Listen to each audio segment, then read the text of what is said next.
Dituduh mandul, Siti diceraikan suaminya yang memilih menikahi wanita lain.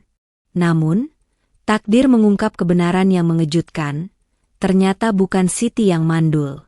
Lantas, siapa yang sebenarnya mandul? Assalamualaikum warahmatullahi wabarakatuh. Kalian dari mana aja nih? Absen yuk, jangan lupa subscribe. Buat yang sudah subscribe, semoga selalu diberkahi kebaikan dan rezeki yang mengalir. Namaku Siti, dan ini adalah kisahku, kisah tentang sebuah hati yang pernah hancur berkeping-keping, lalu menemukan kembali kekuatannya di tengah badai hinaan dan pengkhianatan. Aku tinggal di sebuah desa kecil yang damai, tempat pepohonan kelapa melambai ramah menyambut angin sore, dan suara azan maghrib terdengar syahdu membelah keheningan. Di sini, setiap orang mengenal satu sama lain, kebahagiaan dan kesedihan seringkali menjadi konsumsi bersama, tanpa diminta. Aku mencintai desa ini, dan lebih dari segalanya, aku mencintai Rizal, suamiku. Pernikahan kami adalah impian yang menjadi nyata. Rizal, dengan senyumnya yang menawan dan tutur katanya yang lembut, berhasil mencuri hatiku sejak pandangan pertama di acara hajatan tetangga. Dia bukan pria kaya raya, hanya seorang pekerja serabutan yang ulet, namun bagiku, dia adalah harta tak ternilai. Setelah 6 bulan ta'aruf yang singkat namun penuh keyakinan, kami menikah di bawah naungan restu orang tua dan doa-doa tetangga. Aku masih ingat bagaimana hari itu, aku merasa menjadi wanita paling beruntung di dunia, bersanding dengan pria yang kupuja, di bawah hijab putihku yang sederhana. Setahun pertama pernikahan kami adalah surga kecil. Setiap pagi, Rizal membangunkanku dengan kecupan di kening, lalu kami sarapan bersama dengan menu seadanya namun penuh cinta. Dia tak pernah luput membantuku mencuci piring atau menyiram tanaman di pekarangan. Kami sering menghabiskan sore di balai desa, bercanda gurau dengan warga lain, atau sekadar duduk berdua di teras rumah, menikmati senja yang perlahan melukis langit jingga. Bagiku, kebahagiaan sejati tidak memerlukan kemewahan, cukup dengan kehadiran orang yang kita cintai di sisi. Namun, seperti halnya awan mendung yang tak terduga, bayangan mulai merayapi kebahagiaan kami. Bisikan-bisikan halus dari para tetangga mulai terdengar, "Siti, kapan ada kabar gembira? Sudah setahun lo menikah." Atau, "Wah, sudah ditunggu-tunggu nih cucunya sama Mak Rizal." Awalnya, aku hanya tersenyum maklum. Aku tahu, di desa kami, memiliki keturunan adalah puncak kebahagiaan sebuah rumah tangga, tanda keberkahan. Rizal sendiri seringkali menenangkanku. Sabar, sayang. Allah tahu waktu yang tepat. Kita terus berusaha dan berdoa saja. Kata-katanya selalu berhasil menyejukkan hatiku, mengusir sedikit demi sedikit kecemasan yang mulai bersemi. Aku percaya pada takdir, dan aku percaya pada kekuatan doa. Setiap malam, setelah salat Isya, aku tak pernah absen memohon pada Allah agar segera dianugerahi keturunan, melengkapi keluarga kecil kami. Emak Rizal, mertuaku, memang tidak pernah secara langsung menuntut. Namun, sorot matanya yang selalu tertuju pada anak-anak kecil tetangga, dan desahan napasnya yang seringkali terdengar saat melihat bayi digendong, tak luput dari perhatianku. Aku mengerti, sebagai seorang ibu, beliau pasti sangat mendambakan kehadiran cucu. Tekanan itu memang tidak verbal, tetapi kehadirannya terasa begitu nyata, seperti embun pagi yang dingin namun menusuk tulang. Aku mencoba berbagai ramuan tradisional yang disarankan tetangga, memijat perutku setiap malam, bahkan sampai nekat pergi ke dukun beranak di desa sebelah, meskipun Rizal awalnya melarang. Aku ingin sekali bisa memenuhi harapan mereka, harapan Rizal, harapan emak Rizal, dan tentu saja, harapanku sendiri. Setiap bulan, saat menstruasi tiba, hatiku selalu diliputi kekecewaan yang mendalam, seolah-olah semua usaha dan doa itu tak pernah sampai.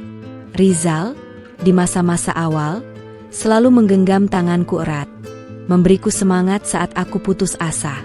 "Jangan menyerah, Siti. Kita akan punya anak, Pasti. Suaranya yang mantap, tatapan matanya yang penuh cinta, adalah penopang terbesarku. Aku yakin, selama kami berdua bersatu, semua rintangan akan kami hadapi bersama. Pernikahan kami adalah sebuah perahu, dan aku adalah nahkodanya bersamanya, mengarungi samudera kehidupan. Namun, semakin hari, Rizal tampak semakin murung. Senyumnya tak selebar dulu, tawanya tak semerdu dulu. Seringkali aku mendapatinya termenung di pojok teras, memandang kosong ke arah sawah yang terhampar luas. Setiap kali kutanya, "Ada apa, Bang?" Dia hanya akan menjawab, "Tidak ada apa-apa, Siti. Abang hanya lelah." Aku percaya, tapi hatiku mulai merasakan getaran aneh, seperti firasat buruk yang samar-samar. Kelelahan itu semakin nyata. Rizal mulai jarang membantuku. Dia lebih sering menghabiskan waktu di luar rumah. Katanya bertemu teman-teman atau mencari tambahan rezeki. Aku mencoba memahami, mungkin memang pekerjaannya sedang berat, atau mungkin dia sedang merasakan tekanan yang sama denganku. Aku berusaha untuk tidak menjadi istri yang cerewet. Aku hanya ingin menjadi pendamping yang sabar dan pengertian. Meski begitu, aku selalu mencoba untuk memberikan yang terbaik. Aku siapkan makanan kesukaannya, aku rapikan pakaiannya, aku siapkan air hangat untuknya mandi. Aku ingin dia tahu bahwa di rumah ini, ada seseorang yang selalu menantinya, yang selalu mencintainya dengan sepenuh hati, apapun yang terjadi.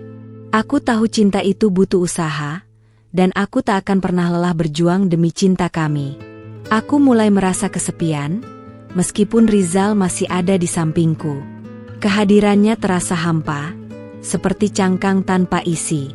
Dulu, kami bisa menghabiskan waktu berjam-jam bercerita tentang apa saja, mulai dari hal sepele hingga impian masa depan. Kini, percakapan kami hanya sebatas pertanyaan-pertanyaan dasar dan jawaban singkat. Aku merindukan tawa dan candanya yang dulu. Aku merindukan Rizal yang dulu. Malam-malamku seringkali diisi dengan lamunan dan air mata yang tak bisa kubendung. Aku memandangi wajah Rizal yang terlelap di sampingku, bertanya-tanya, apa yang sebenarnya terjadi padanya? Apakah aku melakukan kesalahan? Apakah aku tidak cukup baik? 1000 pertanyaan berkelebat di benakku, namun tak satu pun yang mampu kujawab. Hanya ada ketidakpastian yang semakin membayangiku. Aku berusaha positif, meyakinkan diriku bahwa semua ini hanya fase sementara. Mungkin Rizal sedang jenuh, atau sedang ada masalah yang tidak ingin ia bagi denganku. Aku terus berdoa, memohon petunjuk dari Allah, agar rumah tangga kami kembali seperti sedia kala, penuh canda dan tawa, penuh cinta dan kehangatan. Aku tidak ingin kehilangan Rizal, aku tidak siap untuk itu. Pagi itu, aroma nasi goreng buatanku tak lagi berhasil menarik Rizal dari tempat tidurnya. Dia bangun terlambat, dengan wajah kusut dan mata sembab, seolah semalaman tidak tidur nyenyak. "Bang, makan dulu," sapaku lembut, mencoba menyembunyikan kekhawatiran yang menggerogoti. Rizal hanya mengangguk pelan, tanpa senyuman yang biasanya menyertai sapaanku. Sebuah kebiasaan baru yang semakin sering kulihat darinya. Dia mulai sering pulang malam. Awalnya, dia beralasan ada pekerjaan tambahan di kebun Pak Lurah, atau membantu pembangunan musola di ujung desa. Aku percaya, tentu saja. Sebagai istri, aku wajib percaya pada suami. Tapi semakin hari, alasannya terdengar semakin sumbang. Bau parfum wanita yang samar-samar tercium dari pakaiannya, meskipun sudah dicuci bersih, mulai mengusik batinku. "Rizal, kamu kenapa akhir-akhir ini sering pulang telat?" tanyaku suatu malam, memberanikan diri. Aku duduk di tepi ranjang, menatap punggungnya yang sedang membelakangiku. Dia sedang pura-pura tidur, aku tahu. Tubuhnya menegang, dan napasnya terdengar sedikit lebih cepat. Setelah keheningan yang panjang, dia berbalik, menatapku dengan tatapan kosong. "Sudah kubilang, Siti, aku cuma lelah. Jangan banyak bertanya." Kata-katanya seperti sengatan listrik. Ada nada dingin yang belum pernah kudengar sebelumnya dari bibirnya. Hatiku mencelos. Aku ingin menangis, tapi kutahan mati-matian. Aku tidak ingin terlihat lemah di depannya. Meskipun di dalam, aku merasa rapuh seperti daun kering yang siap diterbangkan angin. Malam itu, aku tidur memunggunginya, air mata mengalir deras membasahi bantal. Tak lama setelah itu, aku mulai melihat bayangan lain di desa kami. Namanya Melati. Dia pendatang baru, katanya dari kota, dan membuka warung kecil di dekat balai desa. Melati cantik, kulitnya putih bersih, rambutnya panjang terurai, dan setiap kali dia tersenyum, lesung pipitnya muncul dengan manis. Aku sempat beberapa kali bertegur sapa dengannya saat membeli bumbu di warungnya. Dia ramah, tapi ada sesuatu dalam sorot matanya yang membuatku tak nyaman. Beberapa warga desa mulai membicarakan Melati. Cantik ya, Melati itu. Banyak bujangan yang terpesona, kata Buminah, tetangga sebelah, suatu sore saat kami sedang menganyam tikar di teras. Aku hanya mengangguk, mencoba untuk tidak menunjukkan kegelisahanku. Tapi di dalam hati, aku merasa cemas. Mengapa aku harus merasa cemas? Melati kan hanya pedagang baru, tidak lebih. Namun, kegelisahan itu semakin menjadi saat aku mulai sering melihat Rizal di sekitar warung Melati. Awalnya, dia beralasan membeli rokok atau kopi. Tapi lama-lama, dia terlihat sering tertawa bersamanya, duduk berdua di bangku kayu depan warung sampai larut malam. Hatiku terasa dicubit-cubit setiap kali melihat pemandangan itu. Aku tahu aku tidak boleh berprasangka buruk, tapi rasanya terlalu banyak kebetulan yang menyakitkan. Suatu sore, aku memberanikan diri. Aku pergi ke warung Melati dengan alasan membeli gula. Aku melihat Rizal di sana, sedang tertawa lepas dengan Melati. Tawa yang sudah lama tak kudengar dari bibirnya untukku. Ketika dia melihatku, senyum di wajahnya seketika pudar. Wajahnya berubah datar, bahkan sedikit kaget. Melati sendiri hanya tersenyum tipis padaku. Entah senyuman apa itu. "Abang ngapain di sini?" tanyaku. Suaraku bergetar meskipun aku berusaha keras agar terdengar biasa saja. Rizal berdiri, sedikit kikuk. "Ini, Siti, abang cuma mampir sebentar. Teman-teman lagi pada ngumpul di balai desa, jadi abang mampir beli minum dulu." Alasannya terdengar terburu-buru, dan matanya menghindari tatapanku. Aku tahu, ada yang tidak beres. Aku mengangguk pelan, membayar gula, dan segera pergi dari sana. Rasanya perih sekali. Dadaku sesak, nafasku tercekat. Sepanjang jalan pulang, aku terus beristighfar, memohon kekuatan. Aku ingin lari dan bersembunyi, tapi kakiku terasa berat. Aku tidak ingin menerima kenyataan yang mulai terang benderang di depan mataku. Aku tidak ingin percaya bahwa Rizal akan mengkhianatiku. Malam harinya, aku mencoba berbicara dengan Rizal lagi. "Bang, aku dengar banyak kabar tak enak tentang abang dan Melati." Aku memilih kata-kataku dengan hati-hati. Rizal terdiam, lalu menatapku tajam. "Kabar apa? Jangan dengarkan omongan tetangga, Siti. Itu cuma gosip murahan. Mereka iri melihat kita bahagia." Suaranya meninggi, ada kemarahan yang jelas terpancar di matanya. Aku terkejut. Rizal tidak pernah semarah itu padaku. Aku merasa takut, sekaligus terluka. "Tapi, Bang, aku melihatmu sendiri di warung Melati. Aku hanya ingin tahu, ada apa sebenarnya?" tanyaku lagi, suaraku semakin kecil. Dia menghela napas kasar, lalu memalingkan wajahnya. "Aku sudah bilang, Siti, aku lelah. Jangan membuatku semakin pusing dengan pertanyaan-pertanyaan tidak pentingmu." Aku tak sanggup lagi berkata-kata. Air mataku tumpah ruah.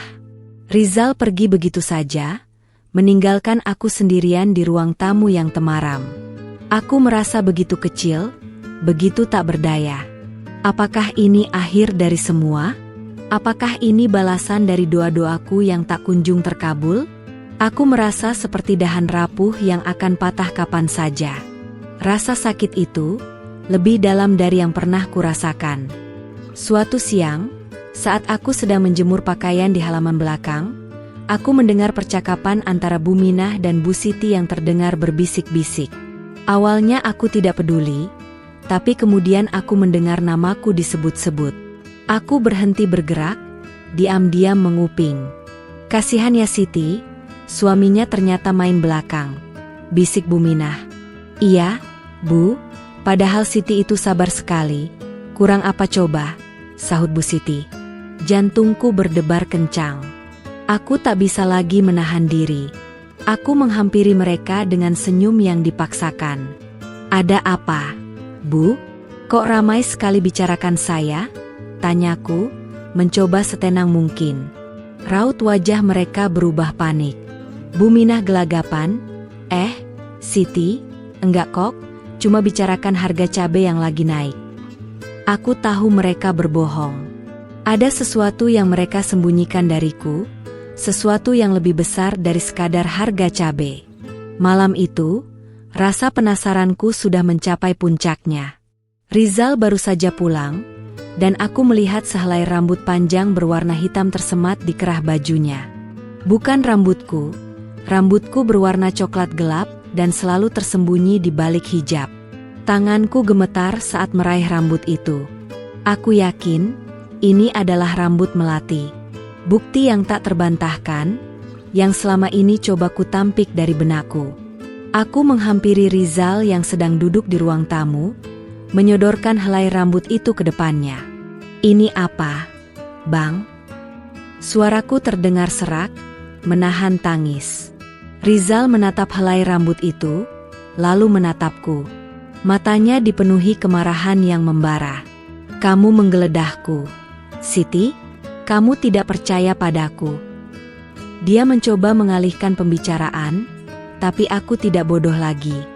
Jawab, Bang, ini rambut siapa? Air mataku sudah tak bisa kutahan lagi. Aku terisak pilu. Rizal menghela napas kasar, lalu berdiri.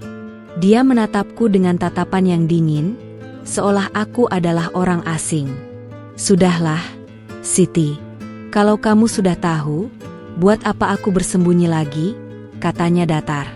Aku memang mencintai melati. Duniaku runtuh seketika. Rasanya seperti ada pisau tajam yang menghunjam ulu hatiku, merobek-robek semua harapanku. Aku terduduk lemas di lantai, air mata mengalir deras membanjahi pipiku. Tapi kenapa, Bang? Kenapa kamu tega melakukan ini padaku? Tanyaku, di sela-sela isakan tangis. Hatiku hancur lebur, tak bersisa. Rizal menatapku, tatapannya menyiratkan rasa muak yang tak bisa lagi disembunyikan. Kenapa? Kamu masih bertanya kenapa? Siti, sudah berapa tahun kita menikah? Dan kamu belum juga bisa memberiku keturunan. Suaranya meninggi, penuh tuduhan. Aku butuh anak, Siti, aku butuh penerus. Dan kamu tidak bisa memberikannya padaku. Kamu mandul. Kata, mandul, itu. Kata itu bagai palu godam yang menghantam kepalaku, mengulang-ulang di telingaku. Aku, mandul, aku tidak bisa memberinya keturunan.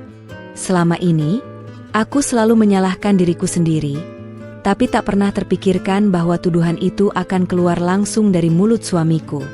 Aku merasa dituduh, dihakimi, dan dihina secara telanjang. Tapi Bang, kita kan belum pernah periksa ke dokter. Suaraku tercekat, mencoba membela diri. Rizal tertawa sinis. Untuk apa? Sudah jelas-jelas kamu yang tidak pernah hamil. Apalagi yang perlu diperiksa? Aku butuh anak, Siti. Dan melati, dia bisa memberikannya padaku. Kalimatnya sungguh menusuk. Lebih tajam dari pisau terajam sekalipun. Hatiku remuk reda. Rasa sakit itu tak terkira. Ini bukan hanya tentang pengkhianatan, tapi juga tentang tuduhan yang melukai harga diriku sebagai seorang wanita. Aku merasa hina, tak berguna, dan gagal sebagai seorang istri. Apa salahku sampai harus menerima takdir sekejam ini? Mengapa Tuhan menguji imanku sebegitu beratnya? Aku menangis sejadi-jadinya, air mata tak berhenti mengalir. Rizal tak sedikit pun bergeming. Dia hanya menatapku dengan wajah datar, tanpa sedikit pun rasa penyesalan. Aku merasa asing dengan pria di depanku ini. Pria yang dulu begitu kucintai, yang dulu berjanji akan menjagaku seumur hidup, kini berubah menjadi monster yang tak kukenali. Malam itu, aku tak bisa tidur. Setiap kali aku memejamkan mata, kata-kata Rizal terus terngiang di kepalaku, "Kamu mandul." Aku bertanya-tanya, apakah ini memang benar? Apakah aku memang tidak akan pernah bisa merasakan indahnya menjadi seorang ibu? Aku merasa masa depanku gelap gulita, tanpa secercah harapan. Kabar tentang perselingkuhan Rizal dan tuduhannya terhadapku cepat menyebar di desa. Bisikan-bisikan itu kini tak lagi samar, melainkan terdengar jelas di mana-mana. Aku merasa semua mata memandangku dengan rasa kasihan, atau bahkan penghakiman. Aku malu, sangat malu. Aku ingin menghilang saja dari muka bumi ini. Emak Rizal datang keesokan harinya. Beliau menatapku dengan sedih, air mata menggenang di pelupuk matanya. "Siti, maafkan Rizal. Emak tidak tahu harus bagaimana lagi," katanya sambil memelukku erat. Pelukan itu memberiku sedikit kekuatan, tapi tidak bisa menghapus rasa sakit di hatiku. Aku tahu, emak juga merasakan kepedihan ini. Meskipun begitu, aku masih mencoba bertahan. Aku masih berharap Rizal akan berubah pikiran, akan kembali padaku. Aku mencintainya, dan aku tidak ingin pernikahan kami berakhir begitu saja. Aku yakin, cinta kami lebih kuat dari badai ini. Tapi, sepertinya aku salah besar. Rizal sudah bulat tekadnya. Beberapa hari setelah pertengkaran itu, suasana rumah terasa mencekam. Rizal berbicara seperlunya, bahkan lebih banyak diam. Dia menghindariku, seolah aku adalah penyakit menular. Aku mencoba mengajaknya berbicara lagi, mencoba menyelamatkan apa yang tersisa dari pernikahan kami. Namun, setiap usahaku selalu mental, membentur tembok ego dan kemarahannya. "Tidak ada lagi yang perlu dibicarakan, Siti," katanya suatu pagi, tanpa menatapku. "Aku ingin kita bercerai." Kata cerai itu bagai petir di siang bolong. Aku tak pernah membayangkan kata itu akan keluar dari bibir suamiku. Tubuhku lemas, lututku gemetar. "Cerai, Bang? Kamu serius?" tanyaku, suaraku nyaris tak terdengar. Rizal mengangguk mantap.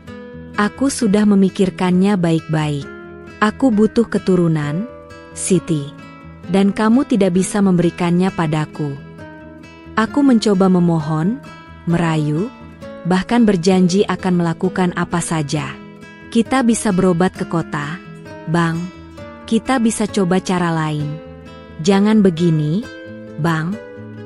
Aku memeluk kakinya, menangis terseduh-seduh.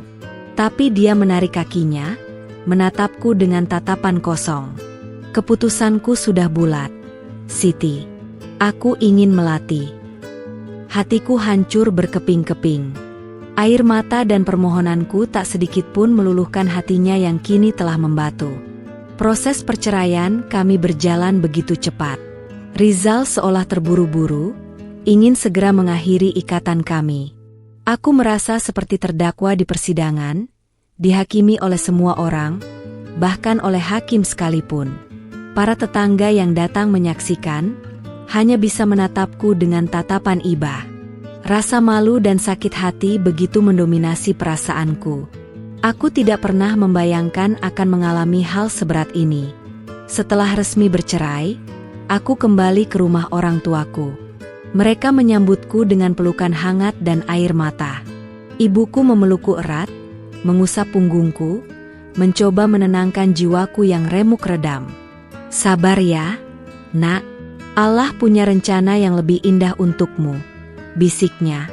Aku hanya bisa menangis dalam pelukannya, meluapkan semua kesedihan yang selama ini kutahan. Tak sampai sebulan setelah perceraian kami, kabar pernikahan Rizal dan Melati tersebar di seluruh desa. Mereka menikah dengan sederhana, tapi berita itu tetap menjadi buah bibir. Sebagian warga merasa kasihan padaku, sebagian lagi mengutuk perbuatan Rizal.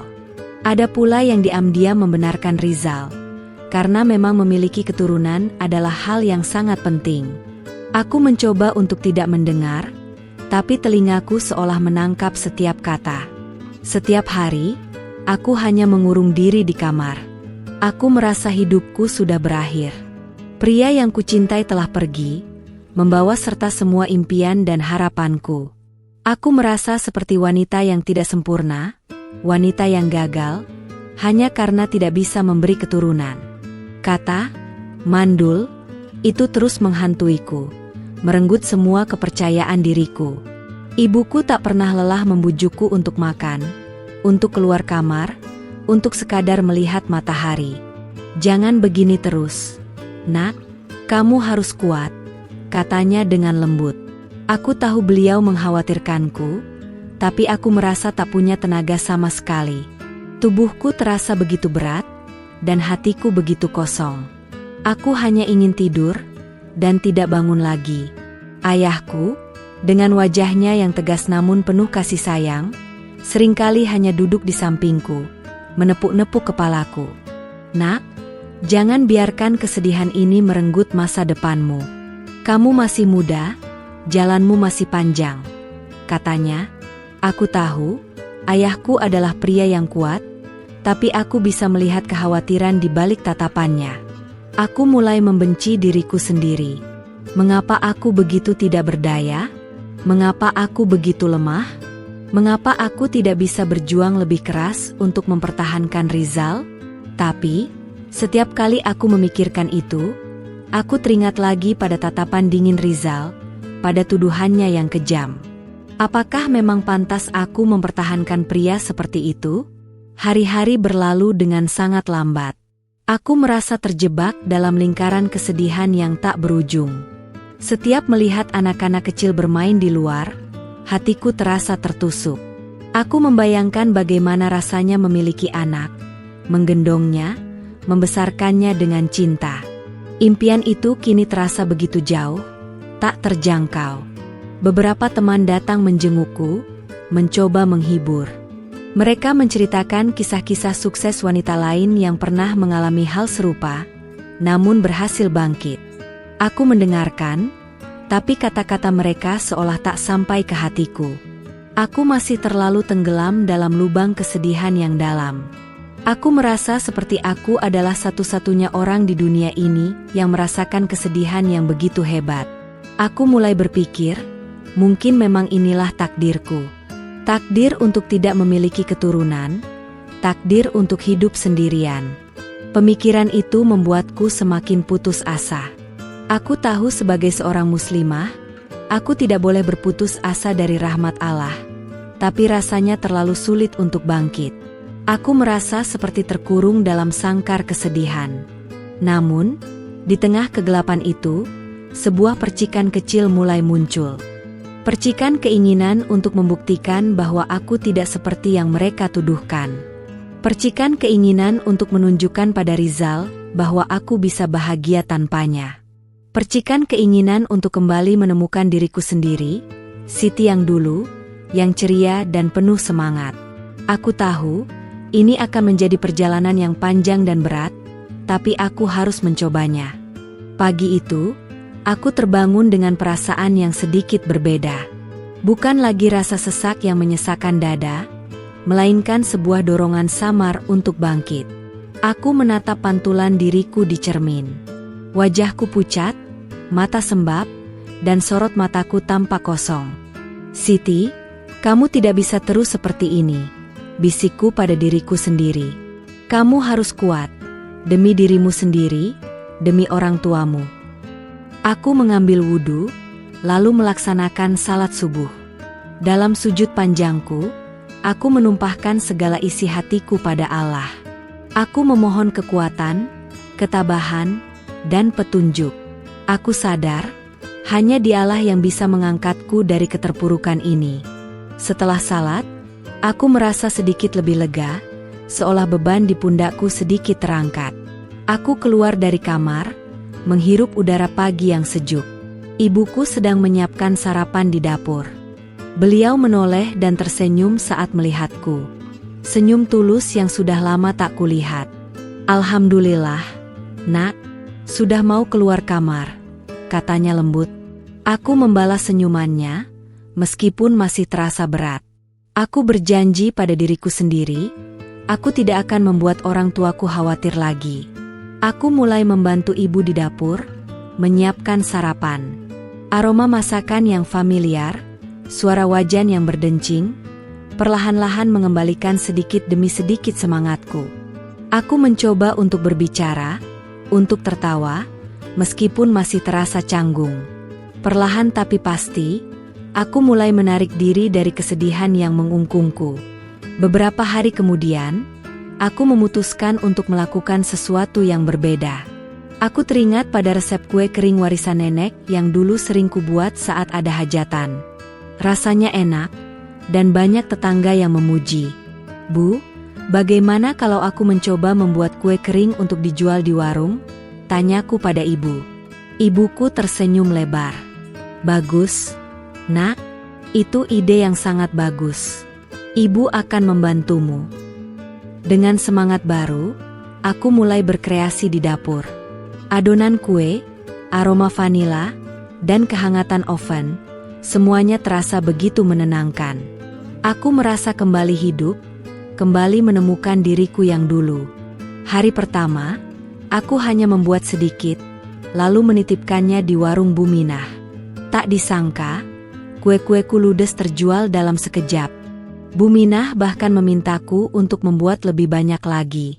Kabar tentang kue kering buatanku yang lezat cepat menyebar dari mulut ke mulut. Tetangga-tetangga mulai memesan, bahkan dari desa sebelah. Aku sangat bersyukur. Uang hasil penjualan itu, meskipun tidak seberapa, memberiku rasa bangga dan kemandirian. Aku merasa mampu, merasa berguna, dan tidak lagi hanya menjadi mantan istri mandul, seperti yang orang-orang bisikan. Seiring berjalannya waktu, bisnis kue keringku semakin berkembang. Aku tidak hanya membuat kue kering, tapi juga jajanan pasar tradisional lainnya. Aku bahkan berani menyewa sebuah lapak kecil di pasar desa, tempat aku bisa berjualan setiap pagi. Aku menamai usahaku, Dapur Siti, sebuah nama sederhana yang melambangkan awal baru dalam hidupku. Di pasar, aku bertemu dengan banyak orang baru.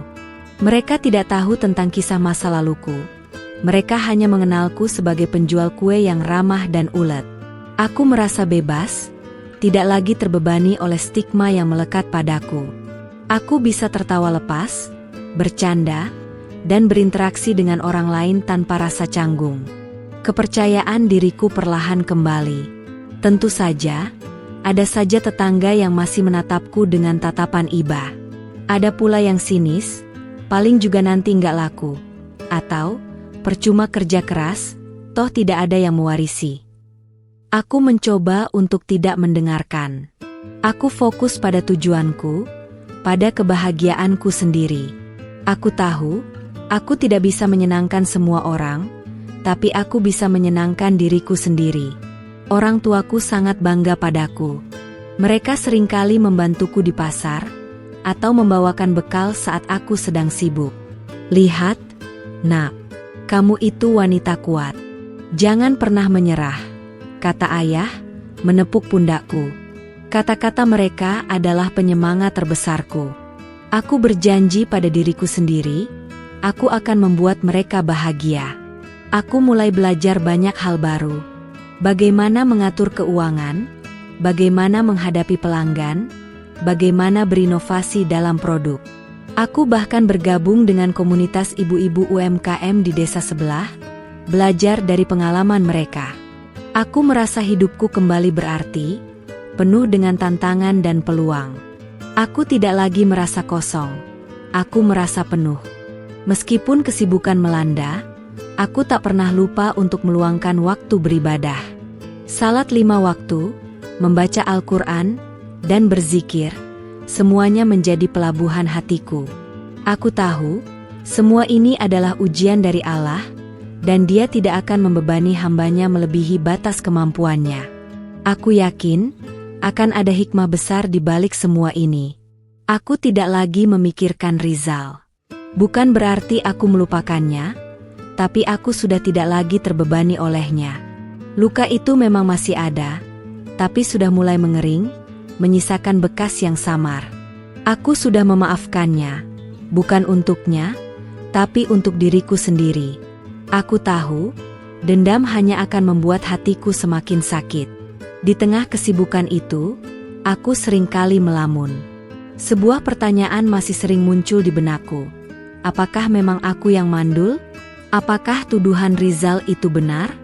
Meskipun aku sudah mencoba untuk tidak memikirkannya, pertanyaan itu tetap saja muncul.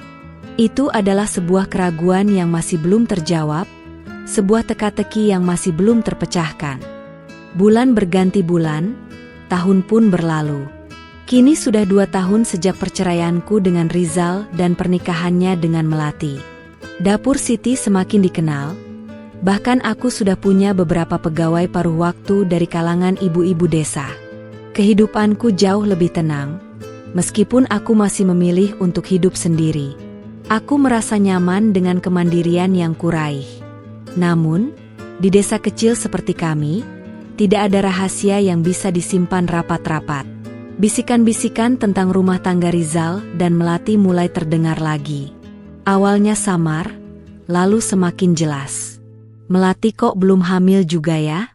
Padahal sudah 2 tahun, kata Bumina suatu siang, saat aku sedang menghitung uang hasil jualan di warungnya. Aku hanya tersenyum tipis, mencoba untuk tidak menanggapi. Aku sering mendengar cerita dari para tetangga, bahwa Melati sering terlihat murung. Wajahnya yang dulu selalu ceria dengan lesung pipitnya, kini tampak lebih sendu. Rizal sendiri, sesekali aku melihatnya di pasar, tampak lebih kurus dan raut wajahnya terlihat lebih tua dari usianya. Aku tidak tahu apa yang terjadi dalam rumah tangga mereka, dan aku tidak ingin tahu. Itu bukan lagi urusanku. Tapi naluri wanitaku tak bisa dibohongi. Aku tahu apa yang mereka rasakan. Rasa putus asa karena tak kunjung memiliki keturunan. Rasa itu pernah kurasakan, bahkan lebih pedih karena dibumbui dengan tuduhan dan pengkhianatan. Ada sedikit rasa ironis yang muncul di benakku, tapi aku segera mengenyahkannya. Aku tidak ingin menyimpan dendam. Katanya Melati sering ke kota, berobat ke dokter kandungan, bisik salah satu pegawaiku, Lia, suatu pagi. Aku menghela napas. Biarkan saja, Lia. Itu urusan mereka. Tapi di dalam hati, aku bertanya-tanya. Jika Melati yang berobat, apakah berarti dia yang tidak bisa hamil? Pertanyaan itu berkelebat di benakku, namun segera ku tepis. Itu bukan lagi masalahku. Aku mencoba fokus pada pekerjaanku, pada usaha Dapur Siti yang semakin maju. Aku punya banyak rencana ke depan, ingin mengembangkan produk, ingin membuka cabang di desa sebelah. Aku tidak ingin lagi hidupku didikte oleh masa lalu, atau oleh bayang-bayang Rizal. Aku ingin maju, dan meraih kebahagiaanku sendiri. Namun, godaan untuk mencari tahu tetap saja ada. Aku sesekali menangkap potongan-potongan pembicaraan para tetangga. Mereka mengatakan bahwa Melati semakin tertekan, sering bertengkar dengan Rizal karena masalah anak. Rizal yang dulu begitu bersemangat ingin memiliki keturunan, kini terlihat pasrah dan putus asa. Emak Rizal sendiri, sesekali datang mengunjungiku di pasar. Beliau tidak pernah membicarakan Rizal, tapi sorot matanya yang sedih seolah menceritakan banyak hal. Aku tahu, beliau pasti juga merasakan kekecewaan yang mendalam karena belum juga memiliki cucu. Aku merasa iba, tapi juga merasa ada jarak yang tak terucapkan di antara kami. Beberapa warga desa bahkan berani mengaitkan kejadian ini dengan masa laluku. Itu karma kali ya, Siti. Dulu menuduhmu mandul, sekarang dia sendiri yang... Kata-kata itu tidak pernah ku dengar langsung, tapi aku tahu mereka membicarakannya. Aku hanya bisa menghela napas. Biarlah waktu yang menjawab semuanya. Aku tidak pernah mengharapkan penderitaan orang lain, bahkan untuk Rizal sekalipun. Aku hanya ingin menjalani hidupku dengan tenang, dengan damai. Aku sudah melewati masa-masa sulit itu, dan aku tidak ingin lagi terlibat dalam drama rumah tangga mereka. Aku hanya ingin fokus pada diriku sendiri, pada kebahagiaanku yang kini mulai bersemi. Namun, setiap kali aku melihat Rizal dan Melati, ada perasaan aneh yang muncul. Sebuah perasaan campur aduk antara iba, sedikit rasa kemenangan yang tidak ingin kuakui, dan juga sebuah pertanyaan besar yang terus menghantui. Aku masih belum pernah memeriksakan diri ke dokter. Apakah aku benar-benar mandul seperti yang Rizal tuduhkan? Pertanyaan itu mulai semakin mengganggu tidurku. Aku tahu, aku harus mencari jawabannya, bukan untuk Rizal, bukan untuk orang lain, tapi untuk diriku sendiri. Untuk mengakhiri keraguan yang selama ini menggelayutiku. Aku ingin tahu kebenarannya, apapun itu. Aku merasa berhak untuk mengetahui kondisi tubuhku sendiri. Aku mulai memikirkan kapan waktu yang tepat untuk pergi ke kota, menemui dokter kandungan. Aku tidak ingin ada yang tahu, aku ingin ini menjadi rahasia pribadiku. Aku ingin menemukan kebenaran itu dengan caraku sendiri, tanpa ada campur tangan dari siapapun. Ini adalah sebuah perjalanan untuk menemukan jawaban atas keraguan yang selama ini meracuni hatiku. Tekadku semakin bulat. Aku harus melakukannya. Aku harus membuktikan pada diriku sendiri, dan mungkin pada takdir, bahwa aku bukan wanita yang mandul. Bahwa aku adalah seorang Siti, wanita yang kuat, yang mampu bangkit dari keterpurukan, dan yang berhak mendapatkan kebahagiaan sejati. Aku akan mencari kebenaran itu. Pagi itu, dengan tekad yang bulat, aku memutuskan untuk pergi ke kota. Aku mengatakan kepada orang tuaku bahwa aku ada urusan bisnis di koperasi, dan mereka tidak curiga sedikit pun. Aku mengenakan pakaian yang rapi, memastikan hijabku menutup aurat dengan sempurna, lalu naik bus yang menuju ke ibu kota kabupaten. Sepanjang perjalanan, jantungku berdebar kencang, campur aduk antara harapan dan ketakutan. Aku mencari klinik dokter kandungan yang terkemuka di kota. Setelah bertanya ke sana kemari, aku akhirnya menemukan sebuah klinik dengan nama Dr. Rina. Klinik itu tampak bersih dan modern, jauh berbeda dengan fasilitas kesehatan di desa kami. Aku mengambil nomor antrean, dan duduk menunggu dengan perasaan yang tidak karuan. Ada beberapa wanita lain yang juga menunggu, beberapa dengan perut besar, beberapa lagi dengan wajah cemas sepertiku. Saat giliranku tiba, aku masuk ke ruangan dokter dengan langkah ragu-ragu. Dr. Rina adalah seorang wanita parubaya yang ramah, dengan senyum menenangkan. "Ada yang bisa saya bantu, Ibu?" tanyanya lembut. Aku menceritakan semua keluh kesahku, tentang pernikahanku yang kandas, tentang tuduhan kemandulan, dan keraguan yang selama ini menghantuiku. Suaraku bergetar, dan mataku berkaca-kaca. Dr. Rina mendengarkan dengan penuh perhatian, tanpa sedikit pun menghakimi. Setelah aku selesai bercerita, dia mengangguk. "Baik, Ibu Siti. Kita akan melakukan beberapa pemeriksaan untuk mengetahui kondisi rahim Ibu. Jangan khawatir, kita akan mencari tahu penyebabnya," katanya menenangkan. Aku merasa sedikit lega. Setidaknya, ada seseorang yang mau mendengarkan dan membantuku. Aku menjalani berbagai pemeriksaan, USG, tes darah, dan beberapa tes hormon. Setiap jarum suntik yang menembus kulitku, setiap alat yang menyentuh tubuhku, terasa seperti sedang menguji kembali ketabahan batinku. Aku berdoa dalam hati, memohon agar hasilnya baik-baik saja. Aku ingin membuktikan pada diriku sendiri, bahwa aku tidak seperti yang mereka tuduhkan. Selama menunggu hasil pemeriksaan, aku merasa gelisah. Setiap detik terasa begitu lama, setiap menit terasa seperti jam. Aku mencoba menyibukkan diri dengan membaca majalah di ruang tunggu, tapi pikiranku terus melayang.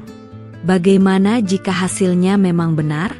Bagaimana jika aku memang mandul? Akankah aku sanggup menerima kenyataan pahit itu lagi? Aku teringat kembali pada masa-masa sulit setelah perceraianku. Bagaimana aku merasa hidupku hancur. Bagaimana aku merasa tidak berguna.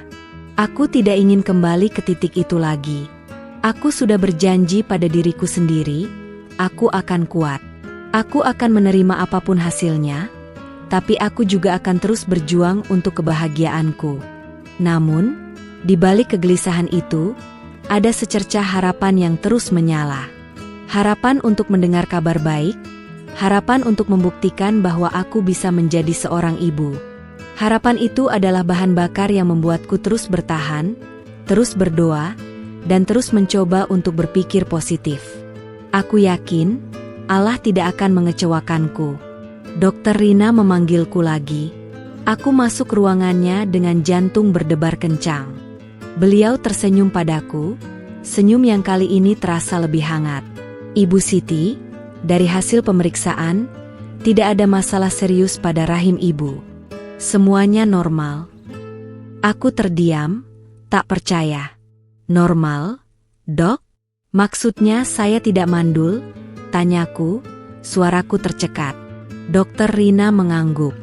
Betul sekali, Ibu. Rahim ibu sehat. Sel telur ibu juga bagus.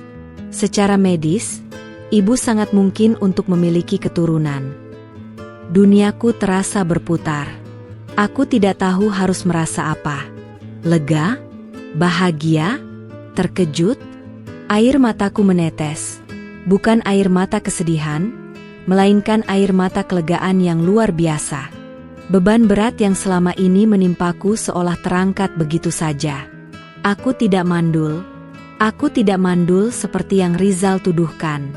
Aku berterima kasih berkali-kali pada Dokter Rina. Beliau hanya tersenyum. Ini adalah berkah dari Allah, Ibu Siti. Jaga kesehatan ibu, dan jangan putus asa. Aku keluar dari klinik dengan langkah ringan, seolah-olah aku bisa terbang. Langit tampak lebih cerah, udara terasa lebih segar, dan dunia tampak lebih indah. Aku pulang ke desa dengan perasaan campur aduk.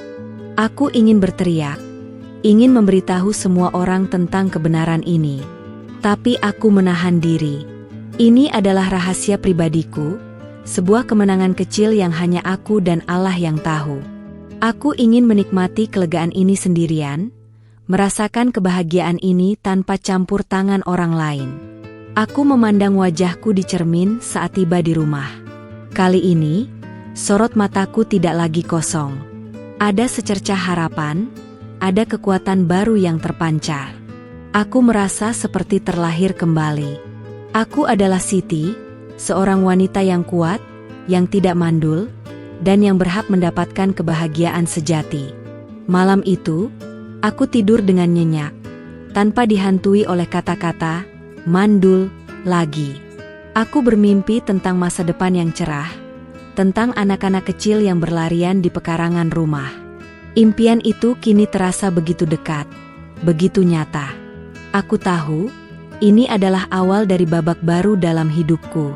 Beberapa minggu setelah kunjungan rahasia ke Dokter Rina, kehidupanku terasa jauh lebih ringan. Beban tuduhan yang selama ini menimpaku telah terangkat, digantikan oleh rasa lega dan keyakinan diri. Aku masih menyimpan rapat-rapat hasil pemeriksaan itu, membiarkannya menjadi rahasia pribadiku, setidaknya untuk saat ini. Ada semacam kepuasan yang aneh, mengetahui kebenaran tanpa perlu mengumbarnya.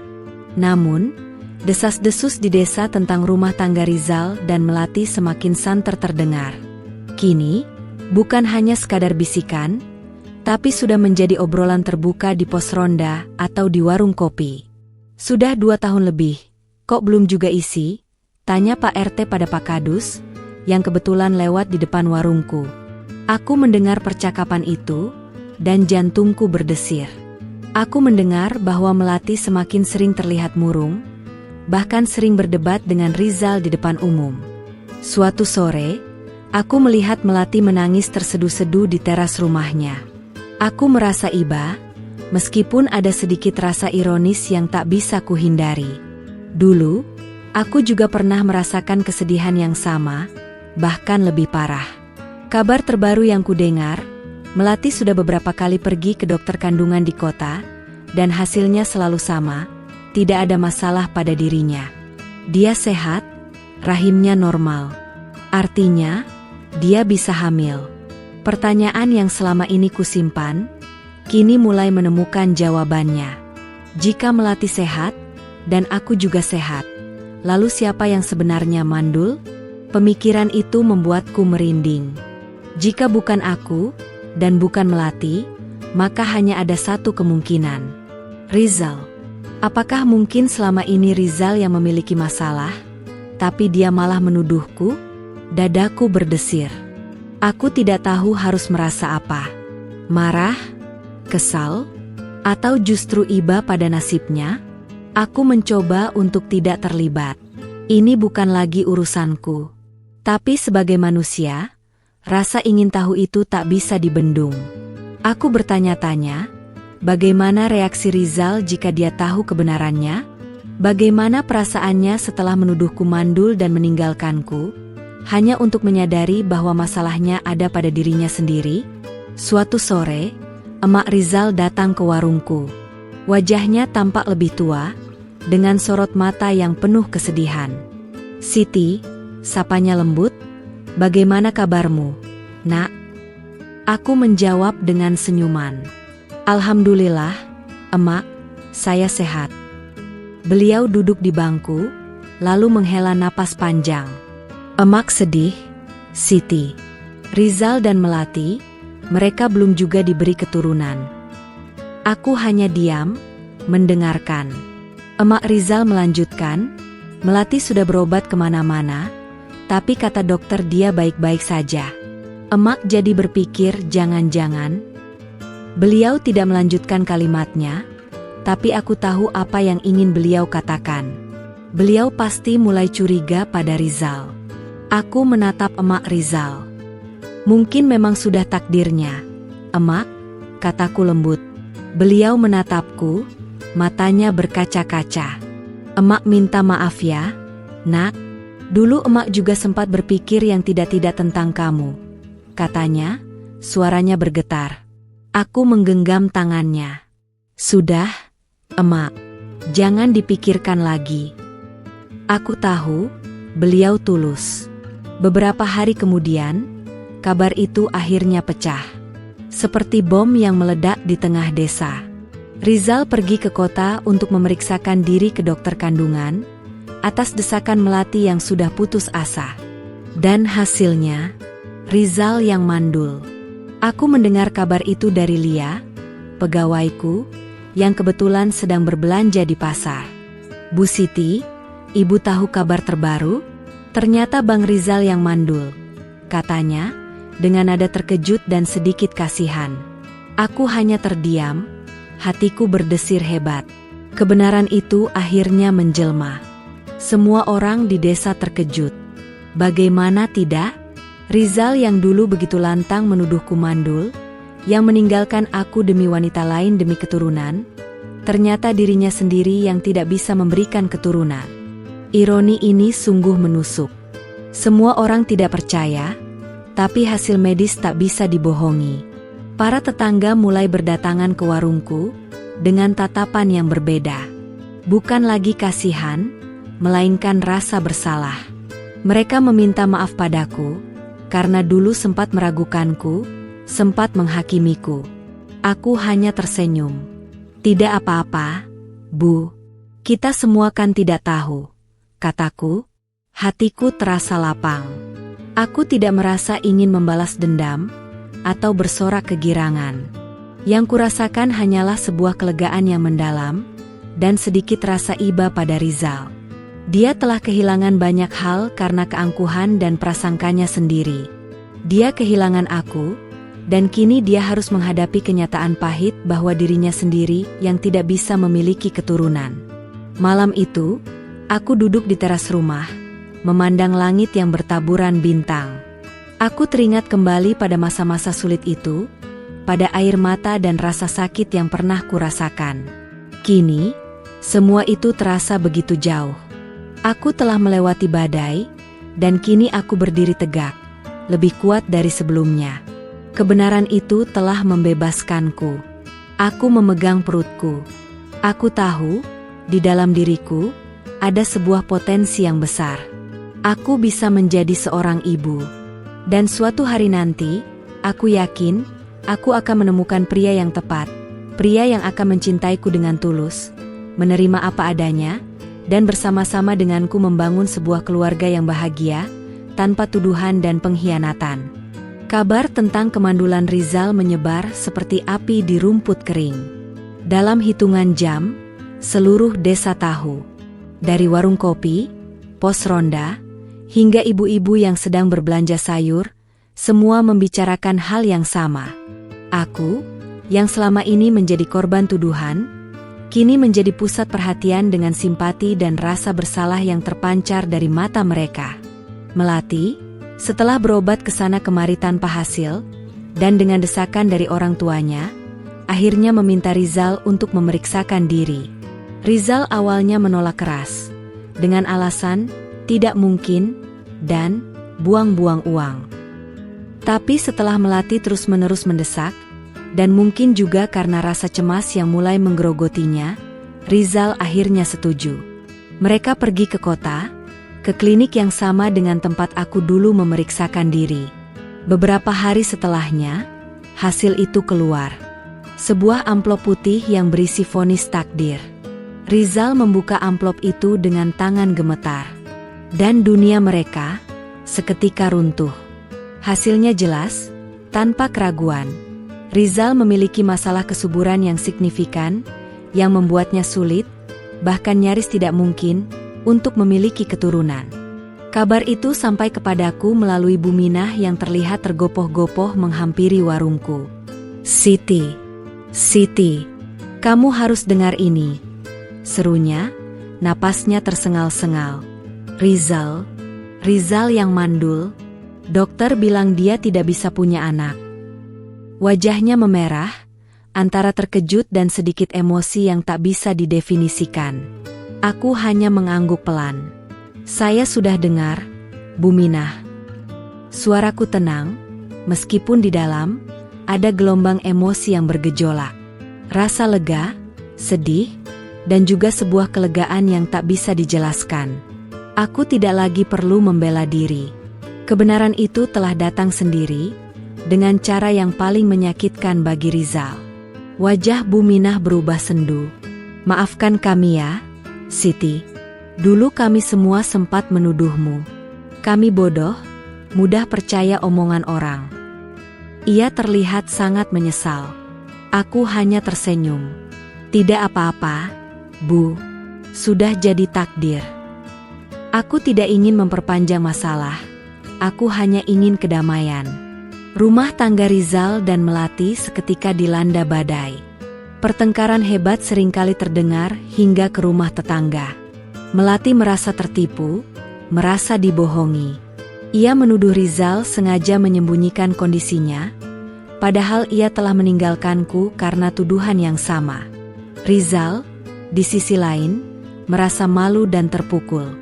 Harga dirinya hancur berantakan. Aku melihat Rizal beberapa kali di jalan. Wajahnya yang dulu angkuh kini menunduk, tak berani menatapku.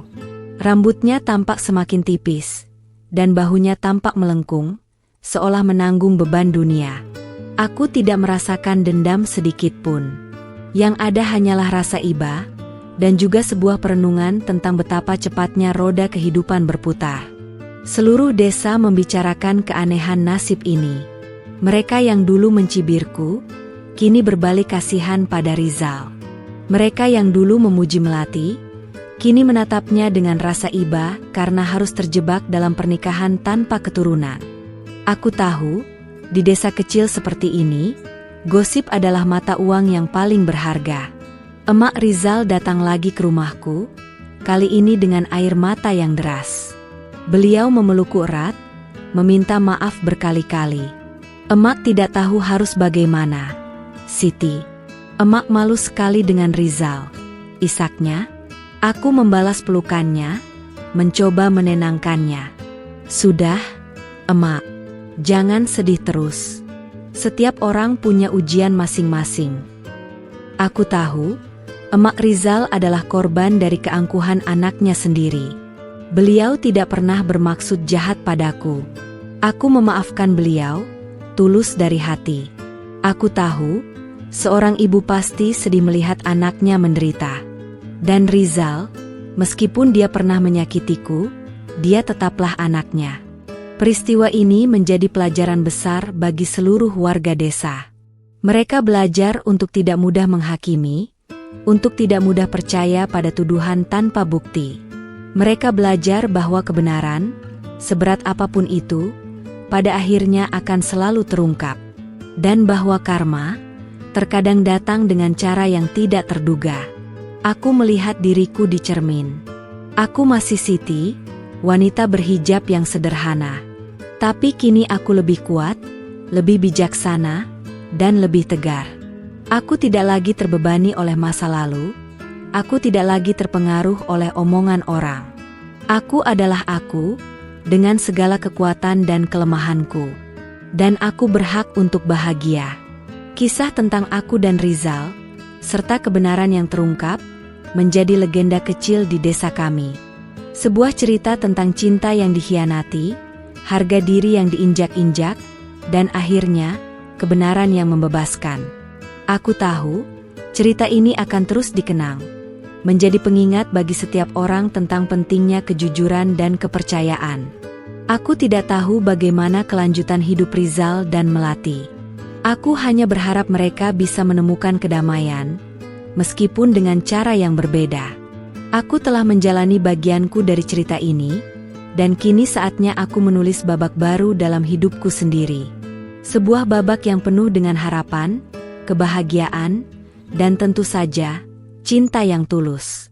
Setelah kebenaran tentang kemandulan Rizal terbongkar, suasana desa berubah drastis.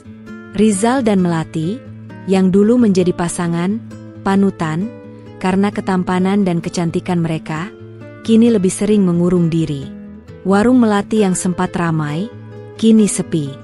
Para tetangga yang dulu sering menyapaku dengan tatapan iba, kini menatapku dengan hormat dan sedikit rasa bersalah. Aku tidak pernah meminta simpati, apalagi dendam, tapi karma memang bekerja dengan caranya sendiri. Rumah tangga Rizal dan Melati benar-benar diambang kehancuran.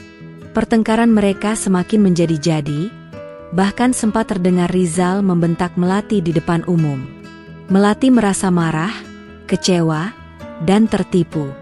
Ia telah meninggalkan segala impiannya di kota untuk Rizal, yang ia kira akan memberinya keturunan, namun yang didapat justru kebohongan.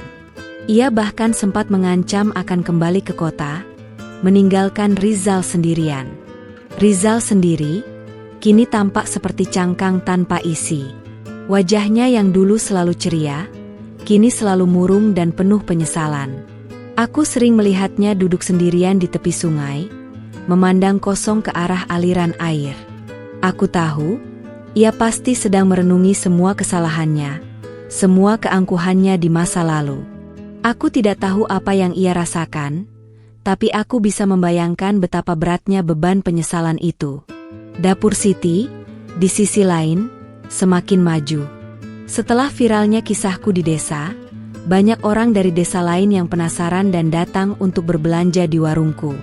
Mereka bukan hanya membeli kue, tapi juga ingin tahu lebih banyak tentangku.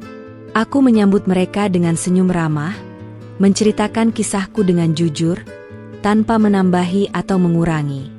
Aku ingin mereka tahu bahwa di balik setiap kesulitan, selalu ada kemudahan.